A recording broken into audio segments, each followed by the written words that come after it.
someone's funeral coming up here. You get 2-0'd, you're out. Great stuff there, Zach. You know, we're here to celebrate the death of one of these teams today. Welcome, everybody. It is The dreams game are one. going in the grave. It is Falcons versus NAVI. I like it. The music's been on point this event so far. It's gonna be sad when we're no longer here and all we can do is watch, but it'll still be worth it. You'll think back to violin music. A wrap around from Falcons, trying to crush some dreams early. Oh, never mind. They get a nice Earth Spike though. Shackles from Zayak and first blood for Niku on the Timber Saw. Okay, that's a pretty good start. Yeah, especially in the mid lane versus the Sand King. Now, you should be able to do some bullying there. Though Sand King won't be completely shut down, just the nature of the hero. You've got good farm speed, so you just shove in the mid lane, go stack some camps. You still get a decent blink timing to deliver the initiation and magic damage you were talking about. But the lane will be a little tricky into the first blood of Niku. And I love this smoke down here. Dude, if you kill Snaking again, hilarious. I was gonna say, they should have baited how that funny bounty would it route. be if they kill him twice? Instead, they're looking for Skitter. Zayak should get in range for the shackles, and he does. Impalement arts to follow into the body blocks. The blood grenade. Hold up. An even bigger kill. Mangoes. I mean, can you doesn't afford want to to use pop them. both mangoes right now? That would be a disaster. He just dies. 2 kills for Niku in the mid lane to start off this game. You could use them, but I think you would be TPing to lane with like no mana, and then Exactly, you'd have to be so scared. So we decided to just die, save him, and come to lane. But that is a great start for Navi Jr. And that kill went to who? The Underlord? No, that one went to Niku. Timbersaw. Oh, Niku Both got kills who? went to Oh my Timbersaw. goodness. Yeah. He's got his you're bottle mid- already. Mid Timber starts the game with 600 gold in the bank. Huh. That really changes things, doesn't it? Well, we'll see if it does. A lot of times, if you were to tell me that... Okay, here's a question for you, Zach. If you were the mid lane right now, and your team just fed 2 kills to your lane opponent, what would that feel like? How are you gonna respond? I love an extra challenge. I'm sure Malrine is Oh my excited God. about this. I would also say, though, that Malrine is a much more experienced mid laner, right? We talked last time that Navi Jr. is a pretty young team. They've actually been playing together for like a year or two or so at this point, as kind of like the training coming up team. But in terms of tier 1 competition experience, this is some of their first tournaments at this level. So even with that advantage, I do think Malrine, like, he's gonna stay calm, cool, and collected, right? He knows he's done this a million times. Mid laner, by the way. His team. For what? You said that is the wrong mid laner we're talking about here. What did I say? Did I not say Malrine? You said cool, calm, and collected. That's Quinn, Oh, bro. but I was talking about Malrine. Come on. Look, he's doing fine. He's shoving in the lane, getting his last hits, and then just at some point he'll do some stacks. He'll be okay. He ain't Grandmaster on a million heroes for nothing. He's played many a game where his team's fed 2 kills to the enemy mid. Falcons in the pregame comms are like, hey, Malrine, wouldn't it be really funny if we just died to your mid laner? He's actually crushing CS. 19 Yeah, and look 2 at him. already, and he will have stacks, like you said, to come back from. The main thing is what Niku can do with that early gold, like if he's able to actually transition it into like some early ganks, but if he ends up falling really far behind in the CS, we might not even see much of a lead coming out from the Timbersaw here. Bottom lane, Snaking in some trouble. Snowball's gonna buy him a little bit of space. Hook, the Lotus, it went to PMA somehow. Could have saved his life, though I think he might die eventually to Skitter anyhow. Yeah. But you get the kill. You get the kill on Zayats first, so I think they're going to feel okay on Falcons. It's not that big of a deal, like support for support. The important thing is Medusa is still farming. Oh, yeah. They're not having the best time farming in the Underlord lane, which is interesting because they picked the Underlord into this. knowing what they're going to be dealing with. Oh, that's going to be a big shackle as well here inside of the Firestorm. Try to do as much damage here back towards Snaking as they can, but instead they will just snowball aggressively. Foul play. Again, Prox, but again, he goes down to Skitter. He just overestimating their damage as well. Yeah. So now you have to walk back to lane. He at least has the boot, so it'll be faster, but more space over to Medusa. Yesterday we saw Falcons play Medusa. It ended up being like an hour-long game, and they had trouble delivering Medusa to the enemy, or vice versa, however you want to phrase it. But Skitter was very farmed on that hero. And with a good start and perhaps another kill onto PM main. How did he get that? Not snaking. Ridiculous. This is he's gonna be doing the same as last time. Like the CS is suffering a little bit, but he's getting a lot of gold for these kills. This is a really rough start now for the side of Navi. Yes, you got those 2 kills early on, but there is Skitter already at 3-1. The Shadow Shaman can't really come help this lane anymore, and PMA, I don't see him surviving the bottom lane either. Top side, Amar also getting aggressive here, trying to chase down the Ringmaster. 4 Nasal Goose stacks will make quick work of him. Now Juice does get a return kill, and Tusk, okay, ends up dying in the bottom lane, gets found out by a ward. Juice will TP out, dodge out any sort of chase. He's still being chased here. And King. Oh, he definitely sees the Burrow Strike. Okay, I'm surprised. I thought Juice was just out, but I guess not. I mean, he chose to come to the tower, and Mar was at the tower. He's got the nasal goo, so he's able to just chase the Morphling for a while. If it was just him, I do think Morphling would have made it out, but Shan King already rotating up, and now looking for even more Riddies on the Ringmaster. I mean, this is a huge kill. For a little bit, but he just TP'd back up here and is going to die again. Falcons just putting in so much pressure already. So you now have to Walk of Shame the Morphling. You have to Walk of Shame the Ringmaster. We already saw that happen with Zayak in the bottom lane, but we'll see what they can do around the Timbersaw, because he's now level 6. He's the highest net worth. He's kind of the hero that you need to make plays around. Crit will be seen on this ward. We'll dig up a water rune, get a clarity delivered, so he has a little bit more ability to fight here. I feel like he might know there's a ward behind the tower there. Didn't have to use Epicenter, so they were trying to see if they could get this Timbersaw playing so aggressive. But good pathing from him, gets him out. Wisdom Shrines going even for both teams. I see a lot of stacks in the Radiant Triangle already. Yep. Curious who they're gonna give that to.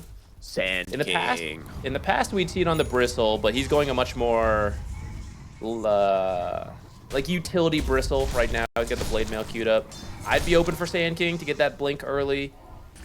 Skitter's also having a really strong start, and I mean, if you gave him a bunch of stacks, I don't know if you'd ever catch up to this Medusa. So, are you surprised it's the Seeing Red Bristle as opposed to the Snot Rocket? I am a We didn't really talk about it, but I will say that into a Morphling and Timbersaw, two very mobile, very high armor heroes, I can kind of understand why Snot Rocket is maybe not as good, and the Seeing Red scaling potential might be a little better. Yeah. I thought, like, with the Medusa, maybe you'd rather have, like, the AoE goo, because in the fight, like, maybe you get enough minus armor for it that it, you know, amplifies the Medusa's AoE damage even more, but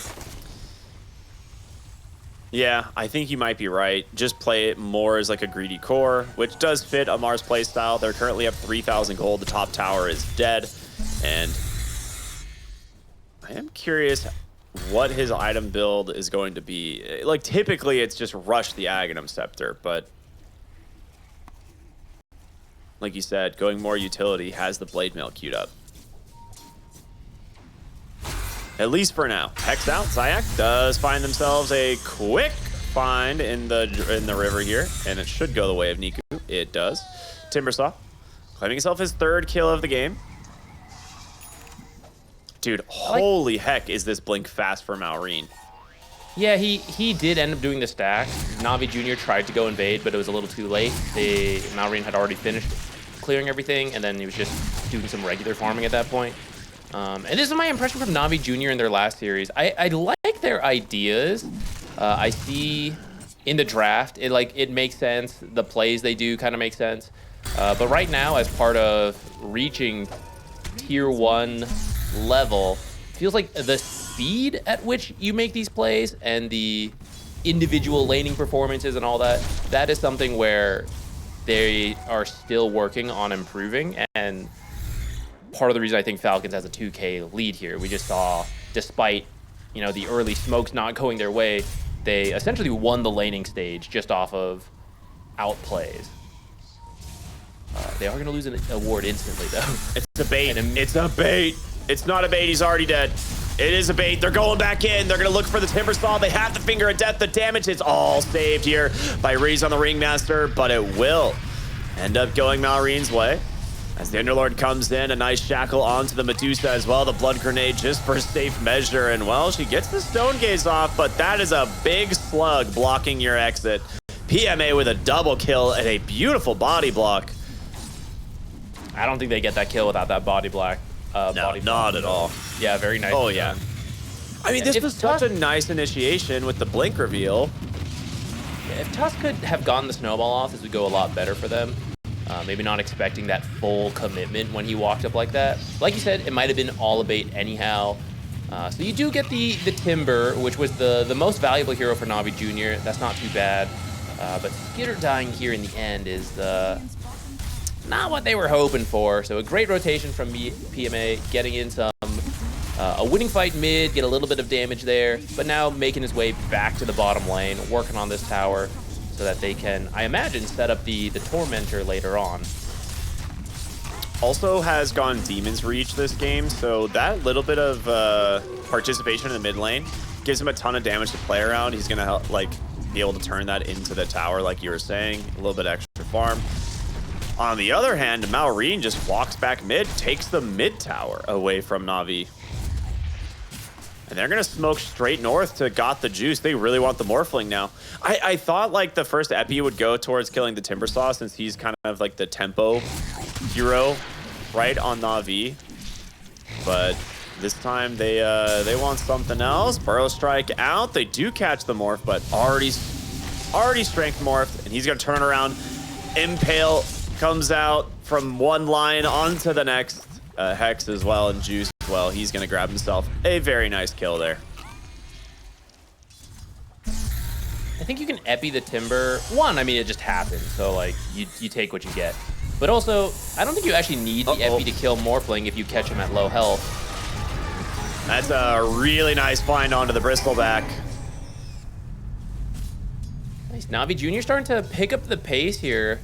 Second time we see a big rotation of heroes, and as long as you can get the mid tower, I'd say it's worth it.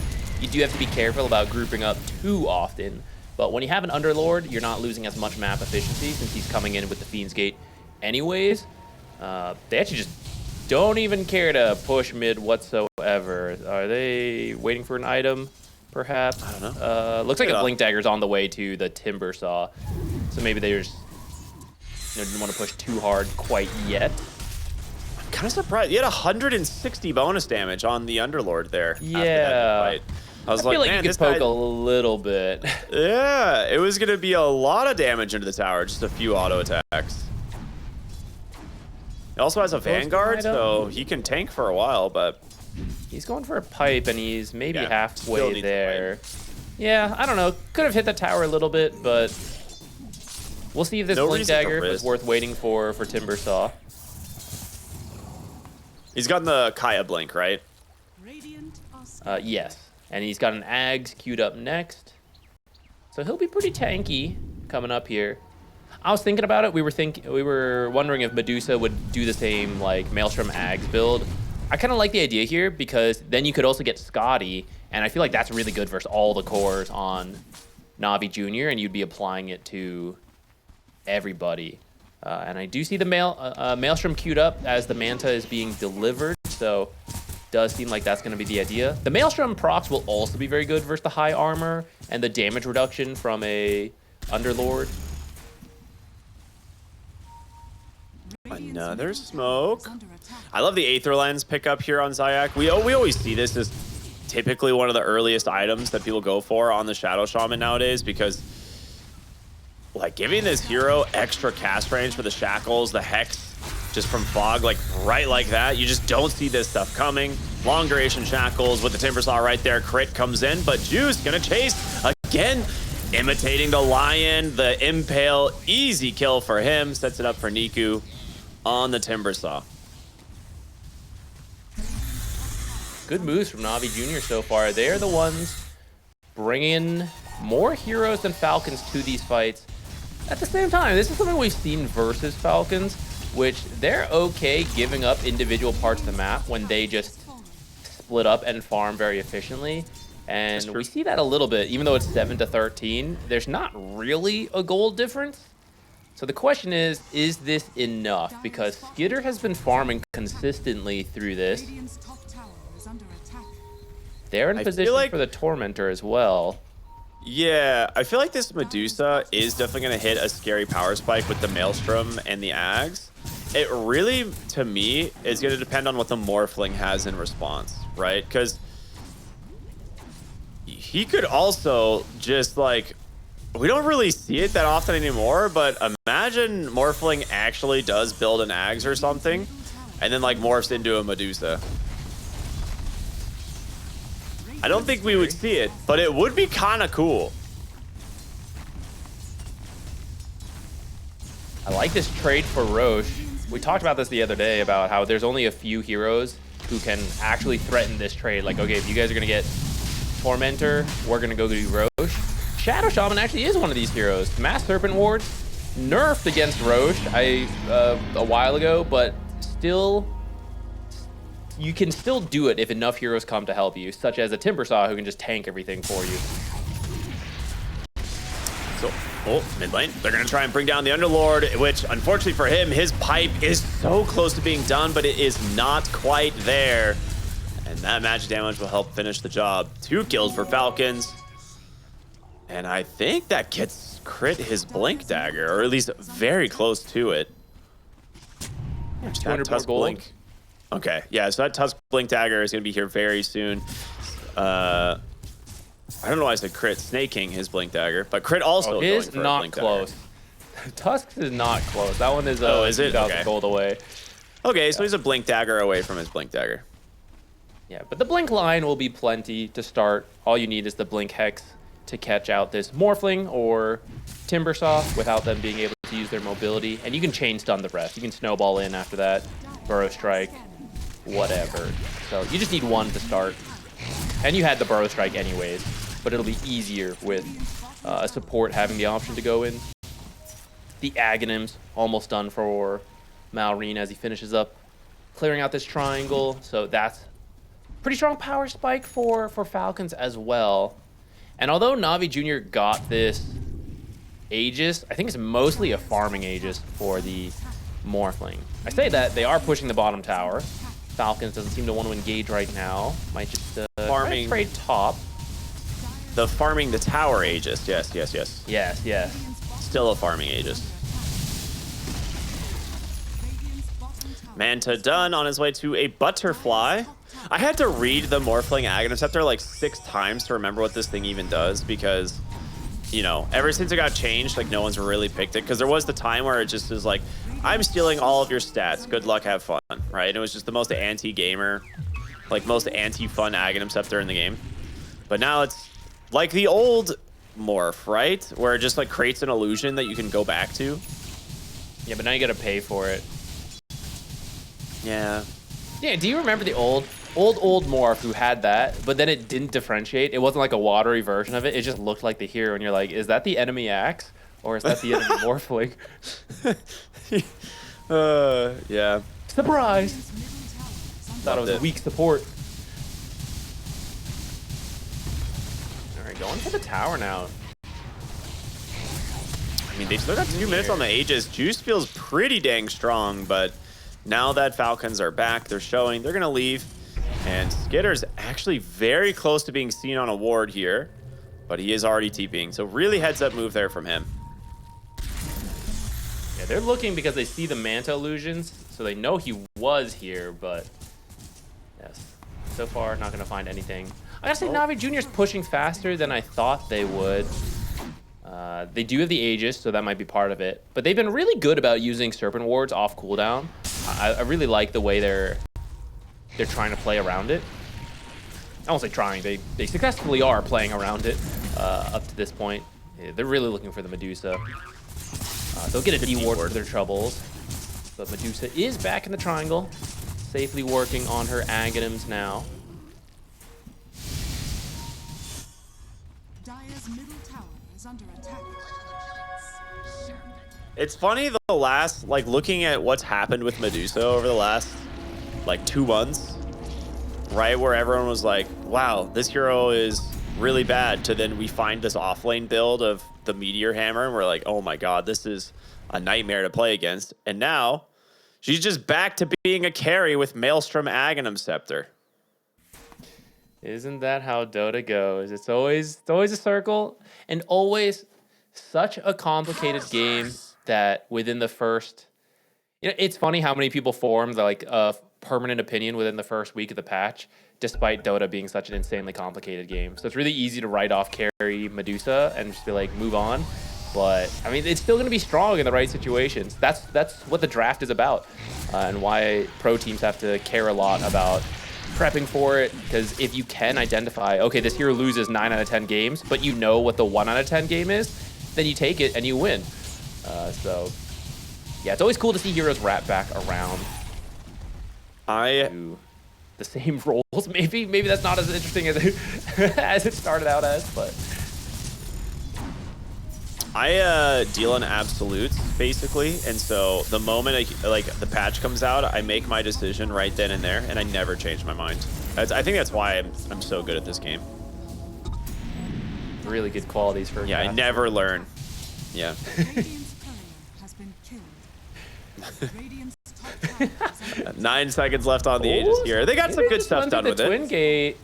They scan it too. Uh-oh. Skitter. They know she's not back in the Twin Gate. Well, maybe. And he's just going to TP out. A little bit of a risky move there, but it works.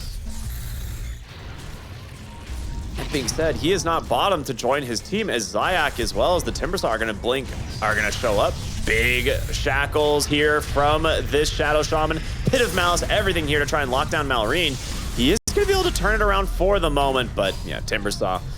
Easy for him to clean this kill up. And that's big because Malrine was really close to that BKB. Or did he finish it? No, not quite yet. He's not that close, okay. Yeah, he has his eggs working on the BKB. And I think Falcons is playing it patiently. They know they'll be strong at that time. Like the Ags BKB on the Sand King, you're still waiting for the Aghanims to finish on the Medusa. You know, Amar working on, he finished Assange and Yasha, now going to go for a Lotus. So they know their timing is a little bit later and have mostly just been splitting up on the map.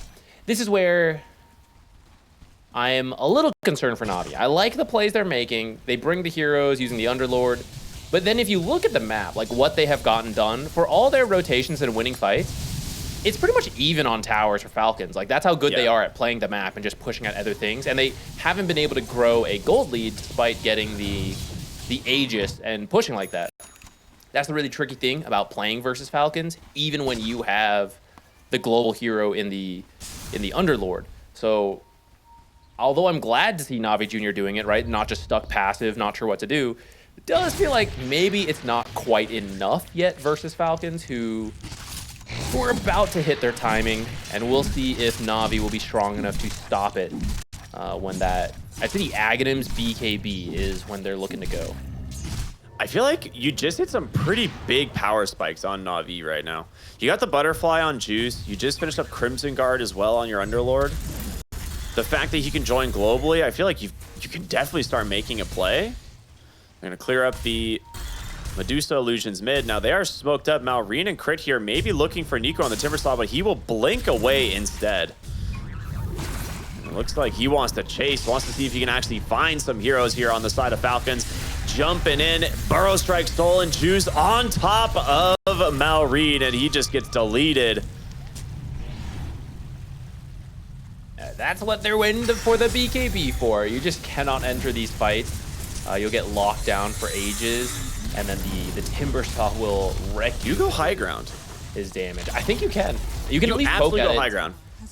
Yeah. This is strong butterfly enough with morphling. This is like, I can't tell you the amount of games of Dota that we've cast with a morphling who gets butterfly and then the game immediately ends.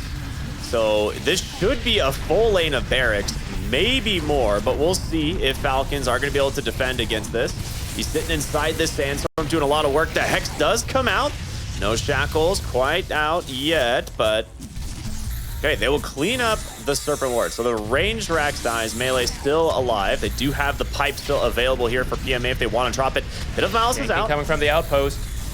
Oh, that's a big epicenter. Comes through. It does connect, and the pipe's not there yet. They're going to get the Shadow Shaman. PMA, he will turn around with it now. The Wheel of Wonder, it does connect, but it does not actually taunt them. Snake King on the run. Stone Gaze trying to stay on top of Juice. He's got a Manta, but it's this Butterfly. They're just missing everything. They can't kill him, and they take down the Bristleback. You bought back here on the Shaman. It's time to turn back around and get aggressive again. They've got nothing left in the tank for Falcons. Rather than go back mid, I think they might head bottom instead. You could push that. Well, they're kind of split on what they want to do here. All right, maybe they don't want to push further. I just thought you would. Like you said, you buy back on the Shaman, you kill the Bristle. But you also used your Serpent Wards, which helped you take the mid barracks in the first place. And we're also getting to the point where Roshan is potentially spawning. So, you could push here, you overcommit, you throw, and then they suddenly get Rosh, and, you're in a good spot right now. You just took, it was only the range barracks, but that's enough to keep that mid lane always pushing in your favor, right? You got yourself a good advantage. Next step is wait for Rosh. Don't give that back to Falcons and let them into this game again. We're about 25 seconds from Roshan, I believe.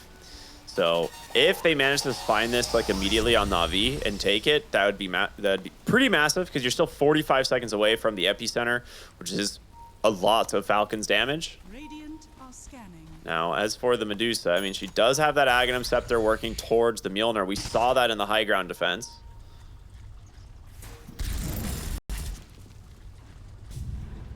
Radiant's middle barracks are under attack.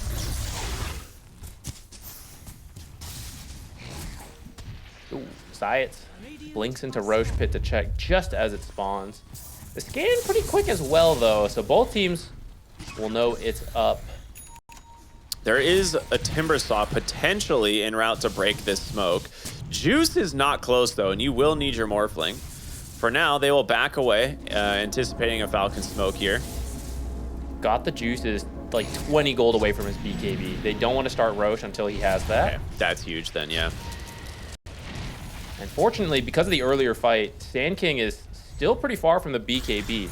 Like, Navi Jr. has found a really nice window here where we talked about the timing too. Falcons wants to hit, and they are just short of that timing. You manage to find a good fight, break open the mid barracks. Looks like you're going to get another Roshan before that BKB is out.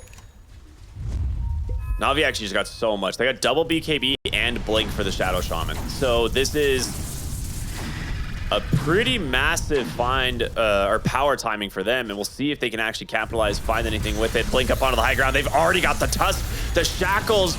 They're ready. They drop him. No, he actually gets interrupted. The Stone Gaze doing some work from Skitter as he's just laying into these heroes. A Snowball going to buy him a little bit more space. Malrine's taking out the second support. It's now up to the Tricore of Navi to start cleaning house here. Amar trying to get away from Niku on the Timbersaw. He blinks forward. He has a little bit of help, but what a Snowball. Or rather a Shards to save him, block off the chase from the Timbersaw. If they get out of this, this would be a massive win from the side of Falcons, but we'll see. Juice Hunting here on the Tusk. Will find Crypt, but he gets the blink off. He's fine. And a full TP out as well from the Bristleback. I can't believe Amar got out. Was that Snake King? I thought Snake King was dead. Was that not the Morphling in the Tusk form? That might have been a misplay. Oh, was it? You're right. In the heat of the moment, I am unsure, but I think that might have been a unfortunate situation. That was. Yeah, that was definitely a Morphling shard. Because I didn't see him morph the Tusk until afterward. Yeah, you're right. Niku maybe you're walking back in. Blade Mail is out. Yules get rid of the reactive armor, and now they're maybe gonna turn back onto this Timbersaw. We'll see if they can and escape back, making some space in the fight here. Shadow Shaman looking for his entry as well, as he's going to jump up onto the high ground. The Shackles will grab themselves a nice start here onto this Tusk. They're going to buy back on the Lion as he dies. Wheel of Wonder off the mark, and Skitter just standing his ground here, taking them down one by one. They're just going to go ahead and be the Stone Gaze. They now turn their attention towards the Timbersaw. He's got a BKB available.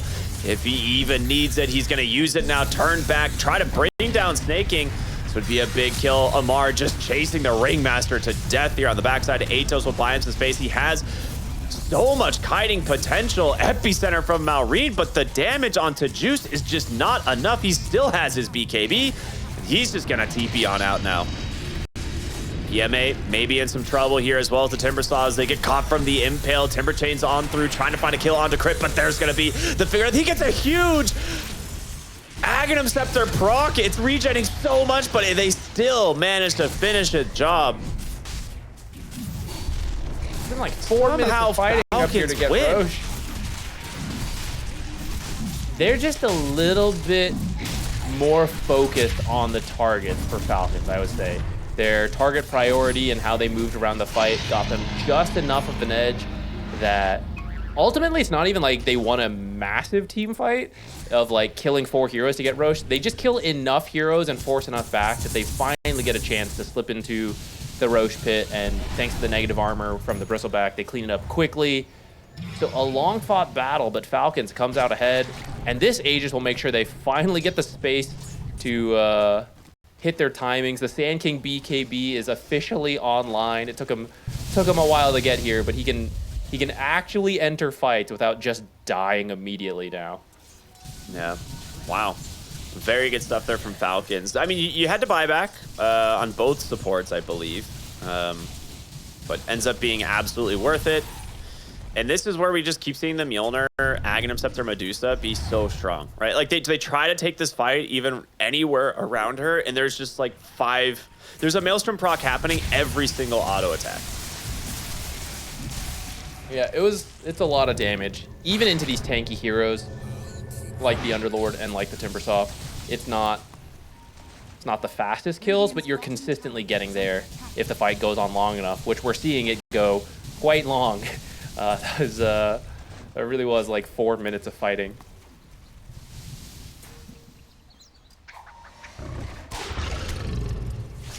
What's Morphling going for after all that? He has a lot of money saved. It looks like potentially a Scotty, which Scotty will be strong against a lot of the cores.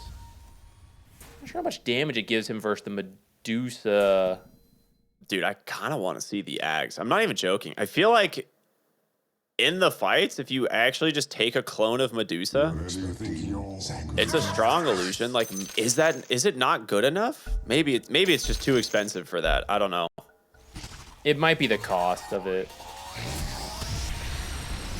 Not a lot of people have been exploring Morphling Ags, so it might be like, on paper, you're like, oh, I think it could be good, but like, I don't know, I haven't really done it that much. Then you spend 200 gold and it dies immediately. Yeah, and you're like, oh. Oops, my bad. Yeah, maybe don't worry, we'll guys, see it come just out stall later. it out. Maybe we'll see it come out later. I can't. Yeah. Also, when it's like, do I take that risk versus what he has queued up, which is Scotty into Disperser? It's like, yeah, I mean, like, I can absolutely see the value of those items, and it feels way safer than this Ags, which I'm unsure on. Though if he were to go for it, I'd be, I'm up for it. I want to see it, but it might just be too risky and too hard to use for the price. Yeah. Medusa might also just kill it way too quickly. Yeah, that's my thing. It does 100% outgoing damage, but it takes 300% damage. So it's one of those things where she might just kill it before it actually gets any damage out. But Skitter just having a great time on the high ground here, whittling down this tier 3 tower. Somehow that impalement art's hit. I actually have no idea. But he's just going to be trapped inside this Pit of Malice, taking so much damage, but it doesn't seem to matter all that much. Burrow Strike out into the Impale, holding the Morphling at bay. And with this... Oh, wait a minute. They took a tower elsewhere. Where did they take a tower on Na'Vi? Was it wards? Yeah, wards on the tier 2 top. Okay, that's what it was. Just trying to rat a little bit. Yeah, you can plant the Medusa in front. Not only does she have the Aegis, but she also got the Aghanim Shard, so you're not at risk of being shackled for a really long time. Unless, I mean, someone's got to break it first, but that'll do as it. long There's as the Hex. you're relatively safe. Lotus protecting her now as well. I mean, she's running out of steam here on the high ground, and, well, Morphling tries to finish the job. They just go in on Niku, chop her down, and now the question is, Wheel of Wonder into the taunt, but a big epicenter from Maureen into the backside, takes out the Shadow Shaman. Now, they will survive on the Ringmaster, but he's also pretty dang low. He's got to find his way to the low ground. He Burrow Strikes away. And yeah, Morphling out of mana, starting to struggle, needs to make his way back to the fountain. He will be able to.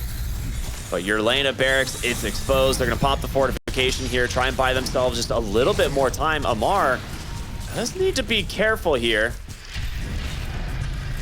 We could see the Timber Song get back into the fight. A TP coming in from the Morphling. Who do they go for? They hold the racks. Somehow they hold the racks.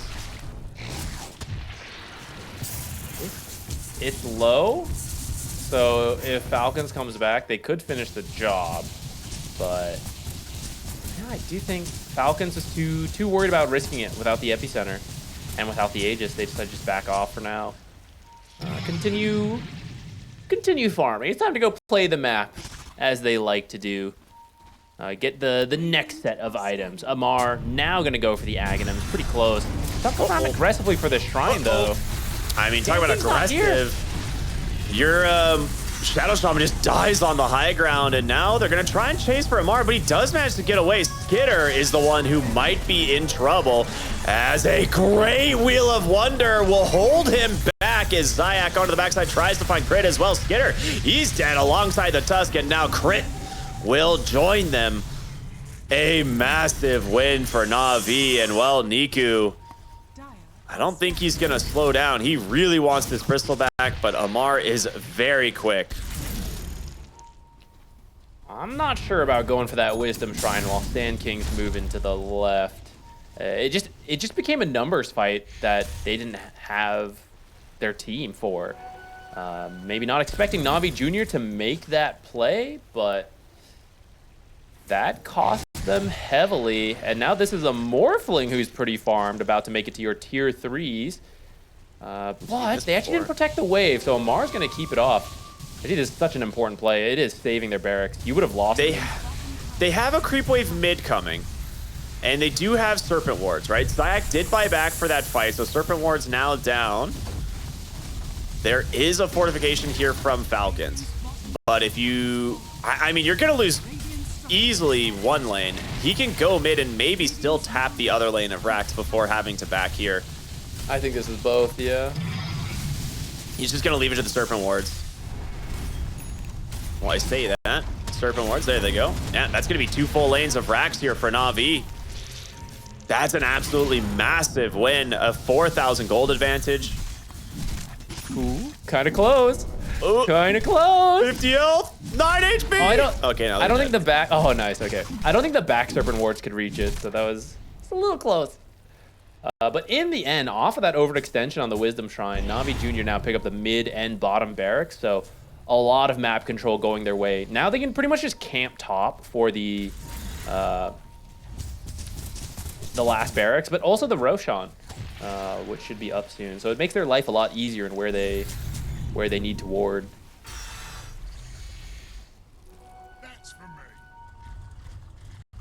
Well, I guess it depends how long the Roche spawn is about to be.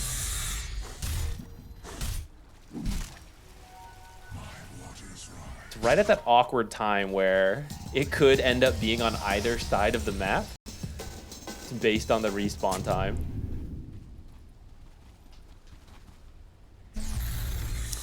Looking for the refresher on Maureen. He's not too far away. Like, it's definitely still within range, but again, you probably need to hold buyback with where the game state is right now. So gonna slow down their item progression a little bit, as one bad fight could be the end of the game for Falcons here.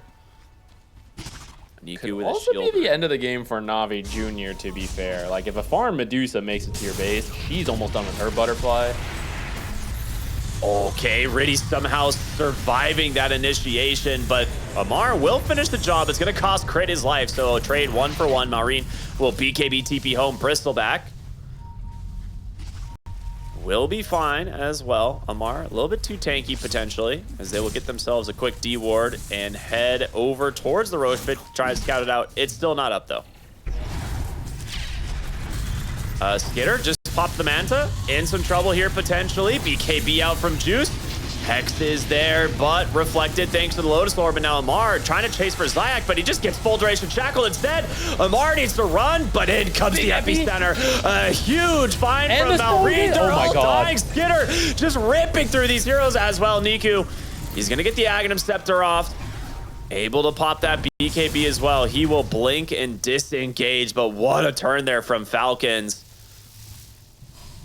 Dude, that was insane. That was Epi Burrow Strike and the Stone Gaze connecting on 4 different heroes. That's a fight-winning combo if I've ever seen one. But unfortunately, Roshan's still not up. So we're going to see it, yeah, in the back at those stairs where everyone ends up funneled when you have to come in or out of this fight. First grouping on the Medusa because she is, of course, so tanky, but turning around for the Bristleback. Bristle bait, actually, because here comes this Epi on 3 and then the Stone Gaze on every hero. Almost a full team wipe. If this wasn't Morphling with frickin' Ogre Seal Totem, once again, getting heroes out of trouble. Dude. That would have been an insane team wipe. Did you see what actually killed Amar? He was gonna live. He was actually out. The thing that killed him is Skitter threw a what did he use? He threw Mystic Snake into a Lotus and it reflected off his whole team and then nuked the Bristol back behind. I didn't notice that. As he was leaving, he was so out. Amar was so out and instead gets owned by a Lotus Orb. That's earlier he got saved by Morphling's Ice Shards, you know? So it's balance. Saved by the enemy team, killed by your team. 1-for-1. Because it was a long Roche spawn, it is now going to spawn bottom. We're about to reach the max time, which is kind of crazy. Falcons already in position here. Smoke coming in from Navi Jr. Oh, this is really scary into the epicenter. This is refresher epicenter as well. This is so dangerous. They're going for the long distance wraparound or just rush the base. Yeah, because you can make Falcons go back. They've got waves pushing in. They're realizing, like, wait a minute, guys, we're gonna get mega creeps. We need to go back to defend this. Yeah, wards are down. Juice already on to this tier 3 tower. Last fortification, but in comes the wraparound from Falcons. They're also smoking over, trying to get their hands onto this backline. Crit is there, just takes a ton of damage right away, but there it is. First epicenter out from Maureen. Will he find the kill, though? The supports, they're low, but not quite dead. The second Bro Strike up onto Riddies. He does not get away. Maureen gonna pop that BKB, get on out of this fight as Skitter trying to get a kill here onto PMA's Underlord. He's gonna get a little bit of help, but the Shard's actually blocking off Skitter, and now PMA tries to get away from Amar. For now, he's gonna be okay. That's a really nice fight from Falcons, man. 3 dead on Na'Vi. In comes... Got the juice. Gonna see if he can find a way to turn this back. Oh my goodness, Amar. Just deleted by the Timbersaw, and Malrine pops his epicenter. He gets it off. It's gonna get a kill onto Niku, maybe. Down to 200 HP, gets the Timber Chain away. Juice, he's out as well. How did they salvage this fight? Timbersaw morphling damage, man, against strength heroes. I thought this was Navi sticking around too long. I thought push top to make Falcons respond and then actually get out. Now, some of that snaking walks into Yule's the morphling to prevent the retreat, so partly forced by Falcons, but Navi, I think, also sticking around too long, trying to actually take the barracks as opposed to just threaten it to make Falcons break their position. But then Falcons overcommits, thinking that they've won the fight, forgetting for a moment the side of the map has a lot of trees, and Timbersaw got a ton of bonus damage into these melee strike heroes. You want to guess how much that last Whirling Death did to the Bristleback? Like 5 million damage? That's a pretty accurate. No, it was 1,170 damage from one Whirling Death. That's pretty good. That's a pretty high amount of damage. Okay, oh, nice blink forward, aggressively looking for crit. Pit of Malice is down. The Aghanim Scepter with that second pit almost managed to find the kill onto the Lion, but unfortunately Niku, he was stuck. Just continuing to jump further and further into the base. Gotta be a little bit careful. That's an amplified damage here on the Medusa. Zayak will dispel it though with the Yules. Nicely done. Pit of Malice down, looking for the toss. Quickly deleted, and Skitter, well, he goes in aggressively instead, trying to do all the split shot damage, but need to be a little bit careful. Juice is here, role playing as the Medusa himself, and Niku, well, gonna try and find Amar on the backline as he's trying to just zone out, make space for the rest of Falcons to get into this fight, but this Aegis will protect Morphling the first time around. He pops the Satanic though, tries to get crit. He pops them with a big crit on the backside, and now Malrine with an epicenter, trying to just take down the supports of Na'Vi. They do manage to get the Shadow Shaman, but Skitter's starting to run low on mana. It's looking rough here. He can't hold his ground, and just like that, Na'Vi get the big kill. Skitter dead for 100 seconds, but does have the buyback. Satanic, the full heal of the Morphling. They want to play it safe. I mean, I get it. You can't afford to lose any of these games. Even winning the 2-0 doesn't guarantee that you move on. So they're going to take the proper steps, secure the Megas first in case they get pushed back here. But this is looking like a very difficult hold. Big epicenter again here from Malrine, but you're going to lose Amar first. And, well, Riddy's with the Ogre Steel Totem. So much baiting potential and so much survivability on that Ringmaster. Going for the win. Yeah, they're going to try and end the game, but you do have this Aegis. That is the Stone Gaze. Finger of Death as well should get the kill here onto the Underlord. He does have the buyback. He does have the pit, the Fiend's Gate, if he wants to get back into this fight. And there it is. Fiend's Gate will find crit here for the moment. Nuku coming in after him. They get the second Pit of Malice down crit. Gets that life drain, but Juice finishes the job, but he's got his eyes on the prize. He wants that throne. PMA, Niku also try to do what damage they can here. They clean up another. Snake King is dead. And it's just Skitter watching as his throne will be taken. Na'Vi, a fantastic showing here as they will take game number 1. You gotta hope so, because if you're Falcons, you need to win, but Na'Vi standing in their way, trying to secure themselves the slot in the group stage number 2 here at DreamLeague Season 26. If you guys are just joining us, welcome. Crit is about to get ganked here as he's gone in maybe a little bit too far. Blood Grenade is out. The Shadow Word trying to just chase down the bounty, but luckily one of the fastest, highest base stat heroes in all of Dota. And maybe that will be enough to save Crit. Do they have any more detection? They don't. What a gank and explosive start here to game number 2. Great time with music. Wow. They had so many slows, but starting with the Windlace already on the Bounty Hunter, just needs to live long enough for the smoke to end. They did have a sentry, but it's really tricky. You know, you use it for first blood, but there's a limited amount of sentries at the start, and you need them for seeing him in the lane, blocking camps, you know, contesting mid wards. So unwilling to commit it. The battle begins. Again, I feel like Bounty is deceptively strong level 1. All he does is punch you, right? But some of the highest base armor in all of Dota, some of the highest move speed in all of Dota. Yeah, and some of the highest damage at level 1 for like melee agility heroes, right? Like it's actually crazy how strong Bounty Hunter is in terms of just his base stats. Love Bounty Hunter. Yeah, I keep wanting him to be an offlaner. I think in certain matchups, he can be. Unironically, he's actually one of the best direct lane counters to a lifestealer as a 3 position. So I was hoping maybe, you know, that we could see like a 3 position bounty, but you're not going to like relegate a Beastmaster to support, you know? Does Bounty Hunter feel like an Amar offlaner? I don't think so. It feels exactly like an Amar offlaner. What do you mean? Just grief the enemy hero's gold gain and just like build greedy yourself? I mean, that sounds great. I don't know. He doesn't seem bulky enough.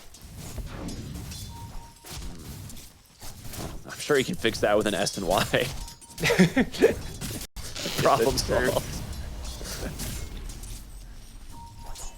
All right, getting the lane to come back already, which is what you want. It's not easy to kill a lifestealer, especially with a Warlock. The sustain game will be in the favor of Navi Jr. in this bottom lane, but just get the lane back, get the farm you need on Amar, get to that Aghanims, do some stacks, rotate mid to help what we were saying is a skill matchup so far. Pretty even. Tiny's got the high base damage, but you got all the spell spamming from Ember Spirit. Up here, Gyro AA should be a little stronger to start, but Zayat's gonna just, you know, try to body block, do creep drags, things like that. An Ancient Apparition, you can poke away, but can't really lock someone down and prevent them from doing that sort of thing. Yeah, you need the level 2 for the missile into the cold feet. Otherwise, there's just no chance. But even then, it's like you're gonna go flat cannon rocket barrage. So can we look? Can we show the small camp on the dire side real quick? We got some evolving tech here. There is a Quelling Blade tree cut you can use to block this camp. Falcons has used a Quelling Blade to unblock this camp with a hidden sentry in the back. So Zayat's looked around for it and he can't see it. So even though we blocked the camp, Snake King's now gonna get the D ward. This is some next level 5D chess in this camp here. All right, that's it. Remove all the trees. Get them out of Dota. Don't get tired of it. No more trees. We play on flat map. We League of Legends now. Throw a couple bushes in there. Be really boring and super uninteresting. I think this stuff is super cool. It rewards the Quelling Blade start. No, there's definitely people who hate it and want it removed, but I think it's really cool. I think it's one of the intricacies of the map, and they made the map less symmetrical. Riddy's about to die here. First blood for Crit. Getting some revenge on that attempted first blood against him, and they might dive here. Juice will be forced to pop the rage. There is a Hawk betraying the side of Falcons here, and now, well, okay, they just got him. That is 2 Falcon dead here in the bottom lane. Name. Yeah. I mean, do you think it gets a buff, you know, when they pick Amar this the Falcon Summoner. Or Falconer. That's the word. Falconer. There we go. That is a real word. Now we all knew what the F stood for, right? We never knew. Not once knew what the F stood for, but it stands for Falconer. Of course. It makes so much sense now. It's a long con. He named himself back when he didn't even play Summon Heroes, knowing he would evolve into it. He's Crit like, off that kill, rotates mid to start being annoying. This is this is where you like start tipping it in your favor.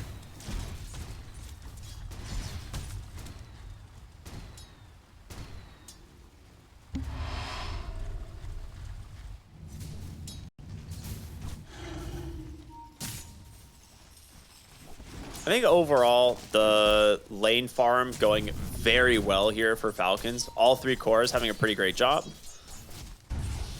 I am surprised if they're going to be able to kind of salvage this start for the Timbersaw, because I feel like the lane is getting worse, and now they are just resorting to dragging and stacking, which maybe he gets enough from stacks in the triangle, but all as a direct result of that Mega Brain Quelling Blade play. It kind of is. Love it. No, yeah, it's messy. And again, going back to game 1, Navi started with a lot of kills, and yet as the laning stage went, we saw Falcons pull lead. We're seeing the laning prowess show here. They get another kill on Warlock, and the Falcon Summoner gonna get another one, this time with the axes. Oh my gosh. Well, Amar the Falcon are having a great lane. Now up 4 kills total, 3 of them on the Beastmaster. PMA, after dragging the lane forever, will TP back home, as that lane will eventually crash into his tower. Meanwhile, mid lane, Warlock will TP in, throw the Shadow Word, give Niku almost all of his health back. You get the power rune, I guess maybe not all of it. He is a tanky boy. Rune will spawn bottom, and I think the Warlock, yeah, will just be forced to take it. It's an invis. Denying it from Malrine. I'd say they don't know what rune it is, so it could lead to a surprise gank, but it's a Warlock, so probably not going to do all that much with it. Just show up in lane and then heal his carry, who's being dove again by Amar the Falconer, level 6 already.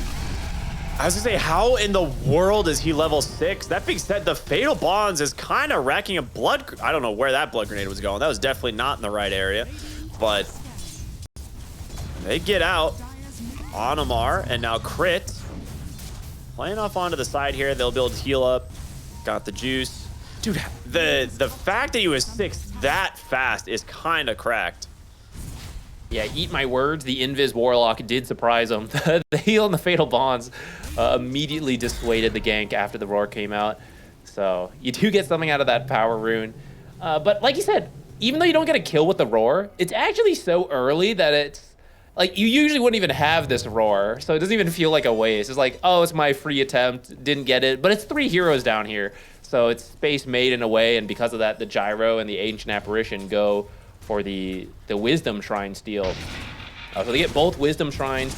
Huge for, excuse me, these level-dependent supports. Bounty and Ancient Apparition both want to hit 6 really early. Well, actually, the same thing can be said for Earthshaker and Warlock. And Earthshaker, who's been moving around, he's level 2. It's like 1 XP away from level 3. 4 XP, sorry. But he is pretty underleveled, and it's going to be quite delayed without the Wisdom Shrine. Warlock, no Black Grimoire stacks either. Yeah, that was the other thing I was going to say. Is like sometimes it can be offset if Warlock's involved in kills, but it is 0 kills for the side of Na'Vi, so no Black Grimoire at all. Wow, Malrine actually got the Illusion Rune.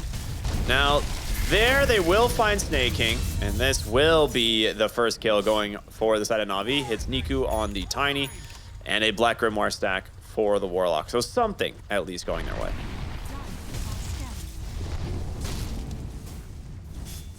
So it's a 3K gold lead for Falcons. So it's going to be a tough road ahead. I wonder what build Lifestealer's going to do, because usually you want to go for the Radiance at some point, like Armlet Radiance or just straight Radiance, but pretty rough time. It's going to be really late Radiance. He actually has a Midas queued up. I get it, but that's going to be tough. Like, into the momentum that Falcons is going to have, I don't know if you're going to have time for this to pay off. This game is going to be used to kill the Hawks. Yeah, this game is snowballing out of control, like, insanely fast. You have a 4K lead here at 9 minutes. Amar's gonna take over the whole map on this Beastmaster. He's already taking that bottom tower. They don't have an Avalanche for a good while, and Skitter's actually gonna come in, hits the call down here. A little bit of healing going back the way of Niku. Avalanche does connect. I think Riddy's popped the Grimoire, but doesn't have level 6. Does get a nice Fatal Bonds onto these heroes, and they're going to TP in on some others, but they don't have the damage to actually find the kill. They will push into the tower. Okay, getting the mid tower is actually pretty big here. Amar the Falconer on the way. And an Avalanche on the backside to stop Malrine, but the chains is out. A nice flat cannon here from Skitter. They're doing their best to get, oh my god, almost gets the kill there onto the Warlock.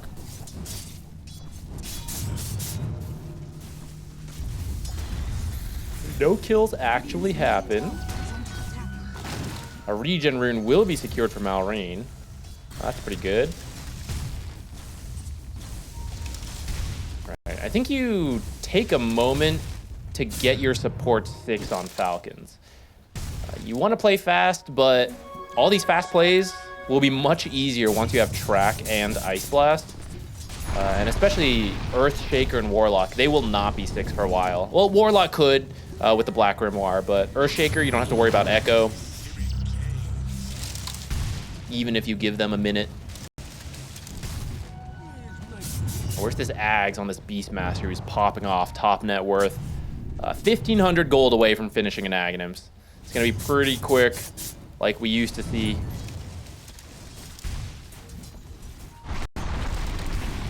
Tormentor's quite strong for both supports this game. And the early Roshan, sometimes we see teams try to steal it. Navi Jr. did it last game with the Serpent Ward, but this time, I don't think you can. They're Roshan. Maybe if you had Golem, yeah, but even then, your cores would need to be having a better game. Like, Leicester is one of the worst Roche-taking heroes in Dota. Like, there's just nothing that they have damage-wise outside of the Warlock Golem, like you said. So their better option is trying to contest the Tormentor. Ice Blast will connect mid lane here onto the Warlock. No healing for him. As Maureen will find a kill the missile to zone out the Tiny as they want to try and grab themselves this mid-tier 1 tower. Push this game forward even faster for the side of Falcons. They're currently at 5,000 gold. That's a lot of gold. A lot of gold this early.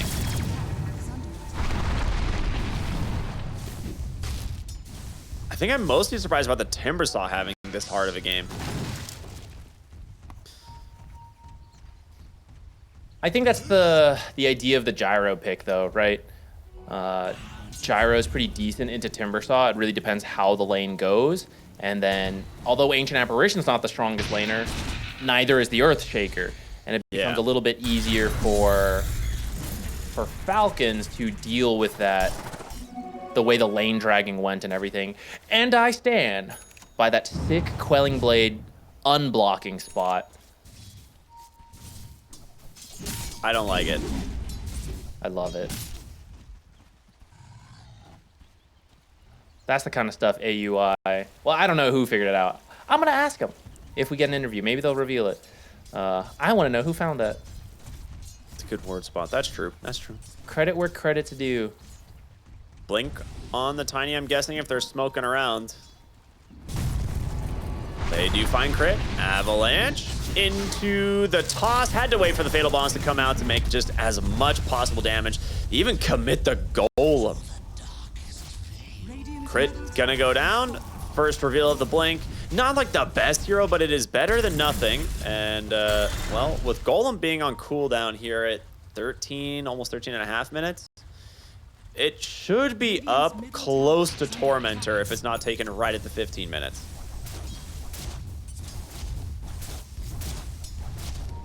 That's true. And you have some decent heroes to fight around it.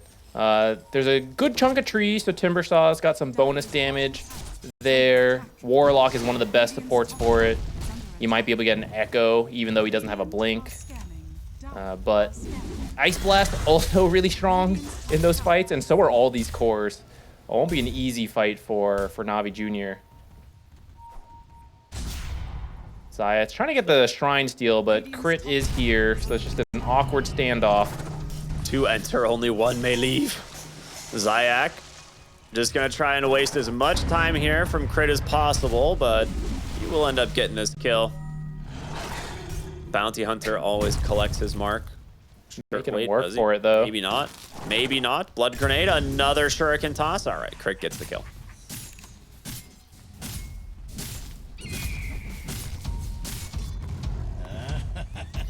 Crit gonna build. He's been involved in a lot of these 2-1-3. Several of those were before he had track, but he is having a good game. And it looks like he's gonna go for a pipe, help reduce some of the damage from the support, and some from Timbersaw and Tiny, especially the mid Tiny with the crash landing. Oh, really nice Ice Blast. Connects onto the backside. He was scouted out by a ward, and Maureen, thinking about trying to chase for more, but out of mana, so nothing left for him to do. I think he also gets hit by the tier 2 tower and loses a lot of health. He's like, oh, right, it's only 15 minutes in the game. Maybe don't want to dive this too soon right now. Really good Mage Slayer timing from him, though. Yeah. And with this, 15 minutes.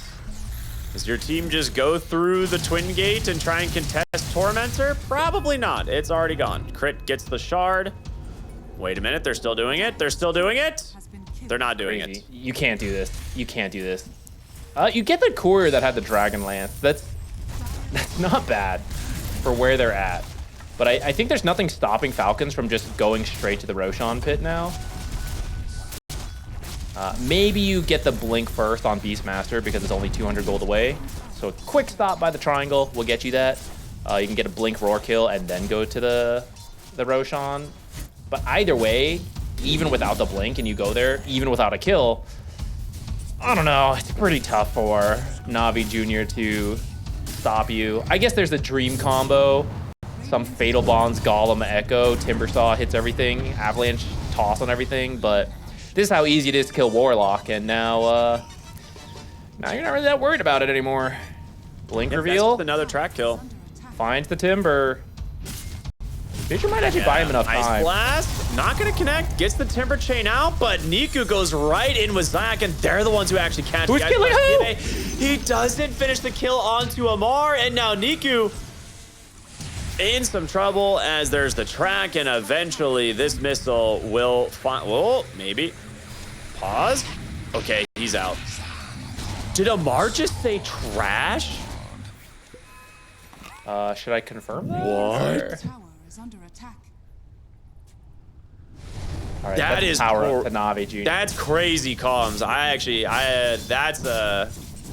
That's a lot. PMA. Clearly living up upset to from his last name. game. Living up to his name, PMA. Keeping it positive. Radiant's courier has been killed. It will be difficult, though, to back that up. They're in a bad spot. 10k down at 17 minutes. Radiant You need the blink from the Earthshaker. You need some really good Fatal Bonds combos, because you have a lot of AoE. So if the Fatal Bonds does hit on, I'm going to say just 3 heroes, you could Dire's instantly delete them with like an Echo and a Crash Landing, or Timbersaw comes in, uses Chakram. Like, the amount of shared damage will be insane this game. But you need the Fatal Bonds on multiple heroes for it to begin. middle tower.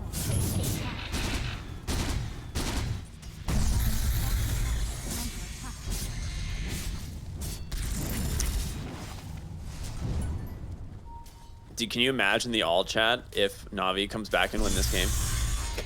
Immaculate. Dire's bottom tower has fallen.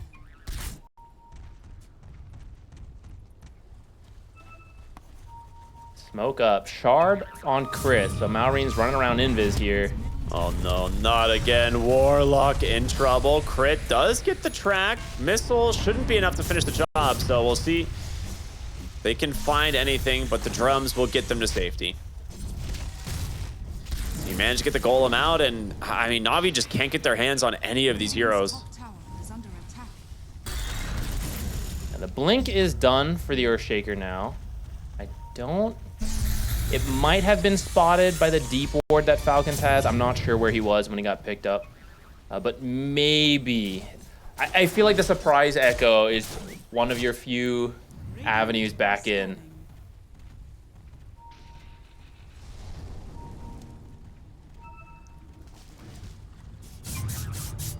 Well, they're gonna know about the blink dagger now. Kill. Yeah. Dodged out by a scan. Radiant's top tower is under attack. Ancient Apparition. They know he's down here somewhere, and the Tiny will find him. Avalanche tosses him back towards the lane. Fissure does connect.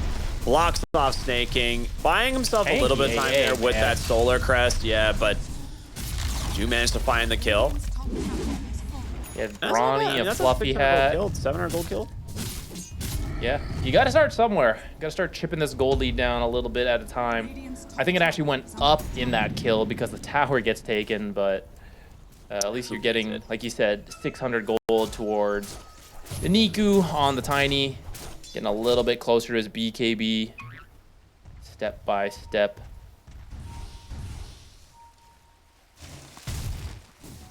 And Lifestealer. Radiant, 700 more gold. So it did end up being quite slow. But you'll have it. And that'll help with the Fatal Bond share damage in these fights. Shaker is in no man's land right now. Another track kill goes the way of crit. Ice Blast to secure it.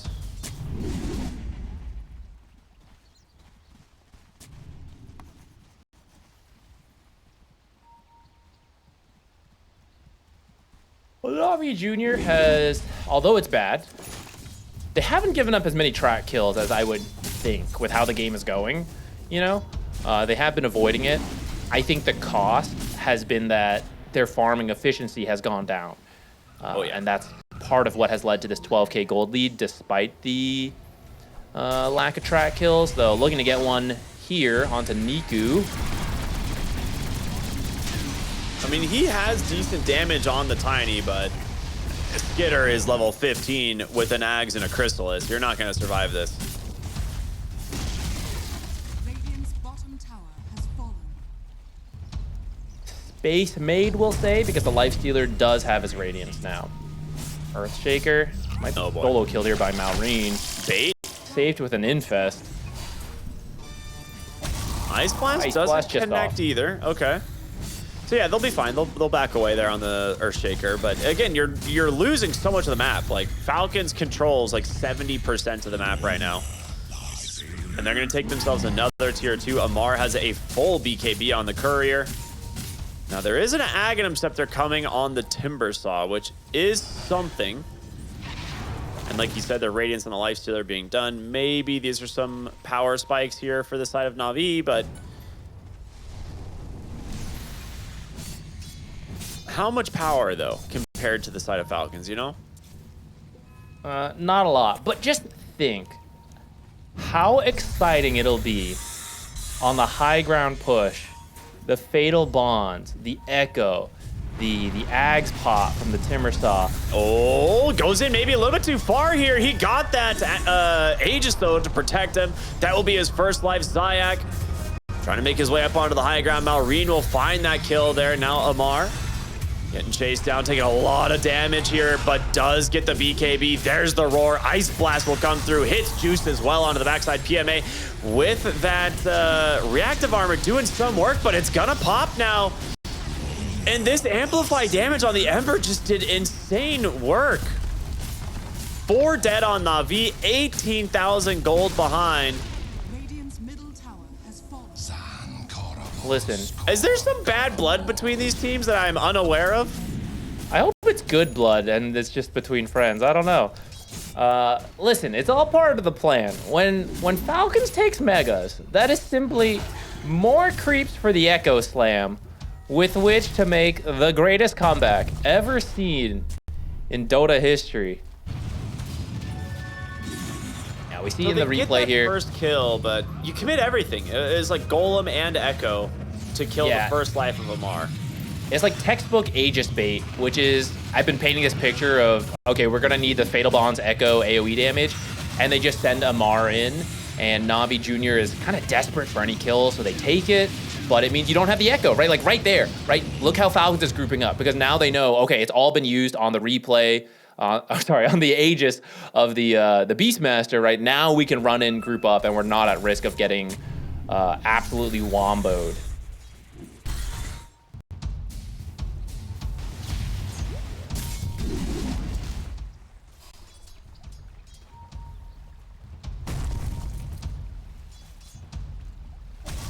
Okay, something Warlock used to be able to do, I'm kind of sad they changed it. That Shadow Amulet has now like this cooldown, and it's a much shorter duration. You used to be able to delay games by hiding in trees with Shadow Amulet and not Grief, cast Upheaval, and just channel it, and the Mud Golems would kill the creeps. You need stuff like that right now. You need desperate pickoffs. You need creep dragging, creep cutting. Hold up, hold up. Looking for Amar. Oh God, he's going north. They see the Beastmaster summon the blink, the echo, Amar. Someone say it. Someone say it. Type the word. I know you're gonna do it. Somebody needs to do it. He's living up the PMA, man. They're waiting. They're waiting. All right, Skitter's gonna turn around, takes down the Lifestealer with ease. Ice Blast will not connect. Zayak in some trouble here, burning down. Does have a blink soon. Riddies will be chased down from Skitter, and it looks like Maureen will clean up the last little bit. Listen, that was worth it. What is happening in this game, dude? Amar was worth 1,600 gold. Losing 3 heroes for Amar was just about a gold win. You'd have liked to get a hero, like one more hero out. I get that, but you know, beggars can't be choosers when you're 20k down. PMA gonna be in some serious danger here. I don't think he's making it back in his base. Good. He just timed. He needs to get the reactive armor off. He had time. He just held it for some reason. He probably got interrupted. Like he thought he could cast it, but then Shadow Walk hits him, and you're already starting to cast Timber Chain. You got to go back for it. It was just well done from Crit. You can time the Shadow Walk and friendly Shadow hits to chain stun on your own, essentially.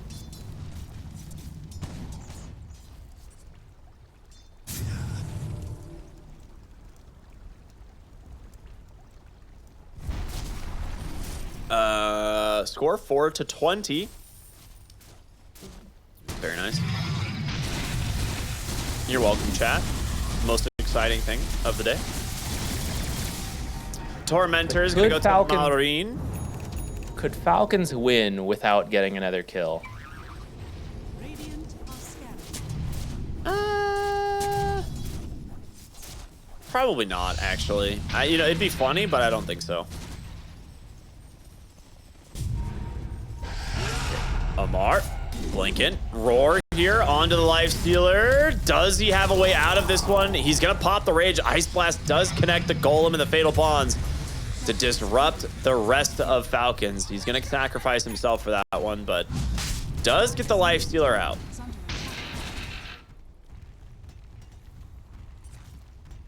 A necessary sacrifice. He'll finish his Sange and Yasha in this time, so hopefully the next roar he'll be able to get himself out. Will he have time, though, to do that? Aegis going to be claimed here.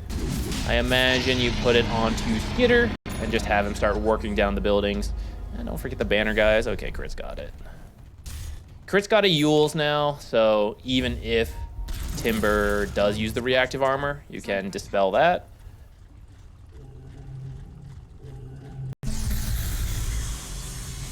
Oh, boy. PMA's like, wait a minute, I've seen this one before. There's somebody here, isn't there? Oh, what a mini stun right into the roar as well. The Yules immediately dispel the reactive armor, and Timber saw, well, in some trouble. They pop the pipe, gonna try and reduce what damage they can. PMA nearly takes down Amar, but he gets the kill with the last axes there. And now they're gonna go ahead and chase for more. The eyes on Zayak's Shaker. I think if you're willing to commit Echo just for the shard stun, you might be able to kill Beastmaster there before he kills Timber. And then Timber would die after the Ice Blast, but think how funny that would be. That would be. I like funny stuff in Dota. That's like one of the main reasons I play this game. They do manage to find the kill onto Ancient Apparition, and the kill going the way of Juice. I mean, that guy, he's worth almost 1,000 gold on the Ancient Apparition because of how far ahead they are.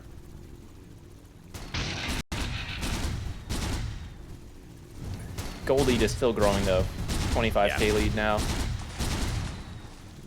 What are they waiting for? I see a Daedalus queued up on Gyro. Oh, he has a Satanic being delivered. Okay. With that, accidentally uses his BKB.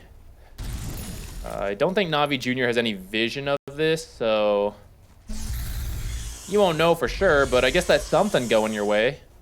Maybe he'll accidentally use Satanic before a fight, and then his finger will slip and he'll drop and delete his Ag. That would be one heck of a play. Side gunner, of event. himself a kill. the oops, I dropped and killed my axe, guys.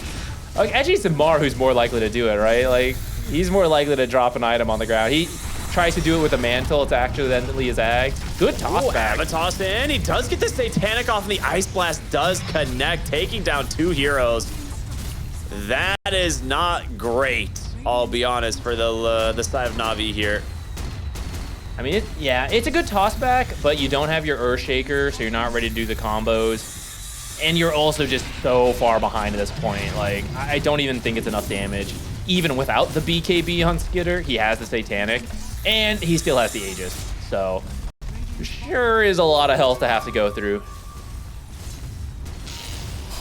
Just do it again. It'll be fine this time. It'll work this time.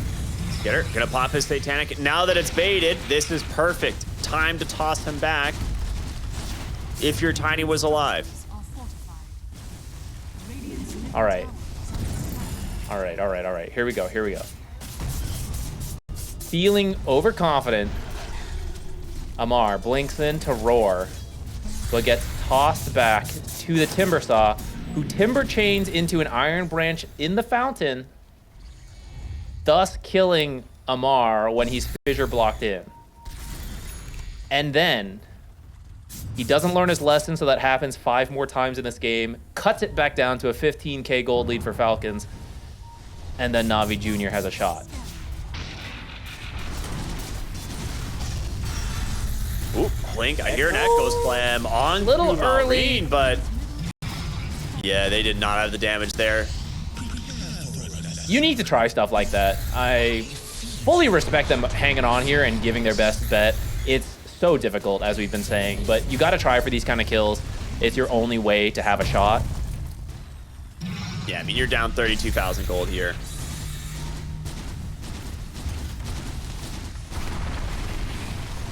Aegis is expiring soon-ish, but I think they just get all lanes of racks before that is done. Niku catches the Ice Blast. He's going to have to go chill in the fountain. Yeah, you got to get him low, but don't actually kill him for 30 more seconds. And like you said, that's enough time to finish the Megas.